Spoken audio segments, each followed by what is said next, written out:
Hey everyone, so Kyle Kalinske from Secular Talk is actually on the list of the people who I admire. And as I said before in the other video I did with Kyle, Cenk Uygur will not be on that list. However, when it comes to the issue of Israel-Palestine or the Arab-Israeli conflict, he is one of the most deluded, lying, dishonest players that there can be. And I'm not even using hyperbole in this context, I'm being serious. So in this video, he looked at a poll of what Palestinians felt was the optimum way of achieving a Palestinian state or Palestinian statehood. And he gave his view as to why nonviolent resistance or activism is the best way to achieve that. However, in that process, he used multiple fallacies. The video is filled with fallacies, fallacious content, and straight up lies. So not only am I going to respond to his points about Palestinian statehood, I'm going to give him the actual ways that we can have a Palestinian state. So Kyle, make your case. To get a Palestinian state. So 38% said armed struggle, 22% said negotiations, and 20% said nonviolent resistance.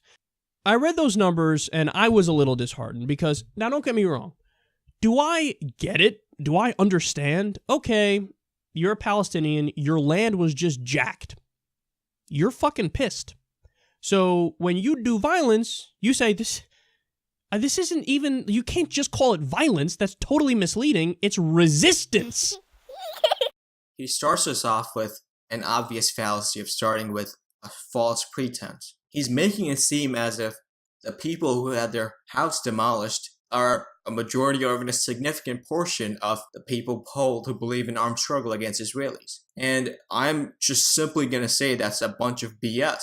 We can do this by simply doing a bit of math. There are 300,000 Palestinians in East Jerusalem. And according to the UN, a pretty biased source, Israel demolished 1,000 homes in East Jerusalem. So, and let's just assume that, Arab men love to rape Arab women. So each Palestinian household has 7 people. It could be 5 children, it could be a grandma, whatever. That's a pretty high number, but in each household, in each home, there's 7 people. That would mean that 7,000 people had their houses demolished in 2014. And if you take that, and if you divide 300,000 by 7, that's about 42,000 homes. That means that 40,000 homes are still there. And that only affected 7,000 people. Does not include the 1.7 million people in the West Bank and the 1.8 million people in the Gaza Strip who didn't have their houses demolished. And they have no legitimate reason to want an armed struggle against the Israeli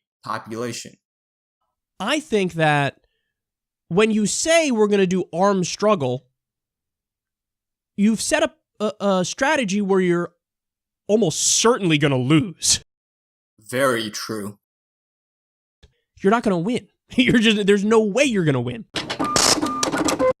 You would think that, well, okay, then the idea is negotiations. Well, look, on that one, I wouldn't even try that anymore. Why? Because Netanyahu's not interested. He's just not interested in doing a peace deal.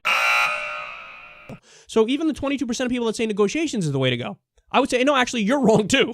Negotiations is not going to work because the other guy doesn't want a deal. He wants all the land, and he's been slowly taking it. One of the things we talked about is how to make sure that the peace process moves forward in a credible and successful way, and that we don't repeat the failures of the past. I didn't retract any of the things that I said in my speech 6 years ago, calling for a solution in which a demilitarized Palestinian state recognizes a Jewish state.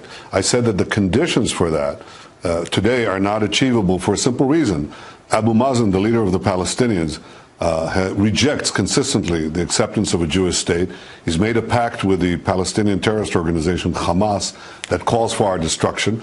And the conditions in the Middle East have changed to the point where any territory you withdraw from is immediately taken up by Iranian-backed terrorists or by ISIS. I said we have to change the terms because right now we have to get the Palestinians to go back to the negotiating table, break their pact with Hamas, and accept the idea of a Jewish state.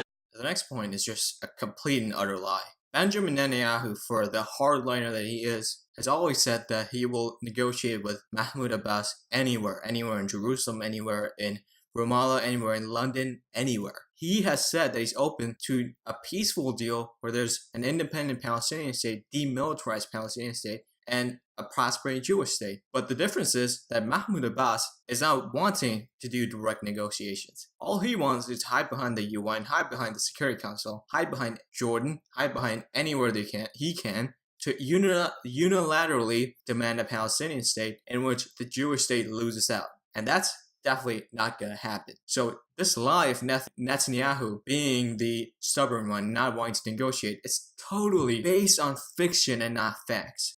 Also, his point about the land, it amounts to jack shit. It only comprises of a very small percentage of the land in the West Bank, and it does not exist, or settlements do not exist on the Gaza Strip. So it doesn't affect all of the 1.8 million people in the Gaza Strip, and it affects only a tiny percentage of people inside the total West Bank. Again, a fallacious argument. So then that leaves us with one option: nonviolent resistance. If you do nonviolent resistance, in the long run, you will win. Why? Please tell us why. Number one, history, which has proven that. Number two, you already are winning when you do that strategy. So, nonviolent resistance. What falls in that category? BDS. Boycott, divestment, and sanctions. I know that's going to work because it's already working. So, in apartheid South Africa, where it was a very similar problem. In South Africa from 1948 to 1994, there was an official policy that declared blacks second-class citizens in every aspect of life.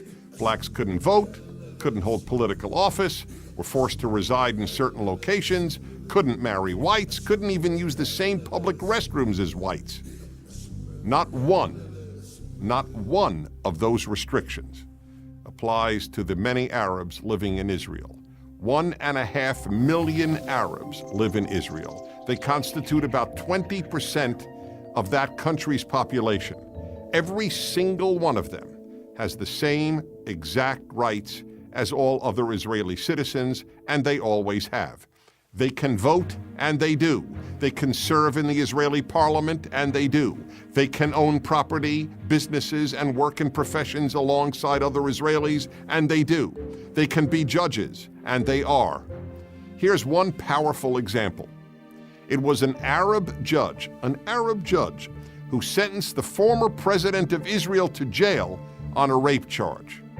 And nobody batted an eyelash that an Arab judge would sentence a Jewish president to prison. Some other examples. Rita Mansour is the youngest ambassador in Israel's history. Walid Badir is an international soccer star on Israel's national team. Rana Raslan is the former Miss Israel. Ismail Khaldi was the deputy consul of Israel in San Francisco. Khaled Abu Tomei is a major journalist with the Jerusalem Post. Galeb Majadel was until recently a minister in the Israeli government. They are all Israeli Arabs, not one is a Jew. Another fallacy of the false equivalency. No, it's not a similar problem. Israel is not a similar problem compared to apartheid South Africa. In Israel, Arabs are 20% of the population, and they receive equal rights, the same rights that a Jewish citizen would. And to say that apartheid South Africa and Israel similar problems is the total premise of the BDS movement. And that's the way that they have garnered their support. And total lies, and total misleading statistics, and totally factually incorrect rhetoric. So if you apply the same kind of pressure to Israel, you're going to have the same kind of results. You're going to force them to the table to make a deal. No, BDS on its bare existence does not seek to achieve a two-state solution. All it wants is the unilateral destruction of the Jewish state. That's what its founder wanted. He wants a one-state solution, not a two-state solution. As an advocate of a one-state solution for 25 years, I clearly do not buy into the two-state solution. It is not just pragmatically impossible now, it was never a moral solution to start with. The main issue is that you cannot reconcile the inalienable Palestinian rights with a two-state solution. Inalienable Palestinian rights, the right to self-determination, would have the first issue would be the right of return for refugees. But if the refugees were to return, you would not have a two-state solution. Like one Palestinian commentator said, you'll have a Palestine next to a Palestine. Now, Finally, what's my evidence that BDS is working? Well, we covered the report on the show recently. It wasn't that long ago. Haaretz had a long article about this, where buried in the article was this incredible fact. Quote, 20 to 30% of West Bank companies left the West Bank because of BDS. 20 to 30%. Yeah, it's still not working. Ever since BDS was created in 2005, Israel's GDP has actually literally doubled. And the statistic he gives about the West Bank companies, BDS, let's remember, is not against the West Bank or against Israeli companies in the West Bank. It's against Israel.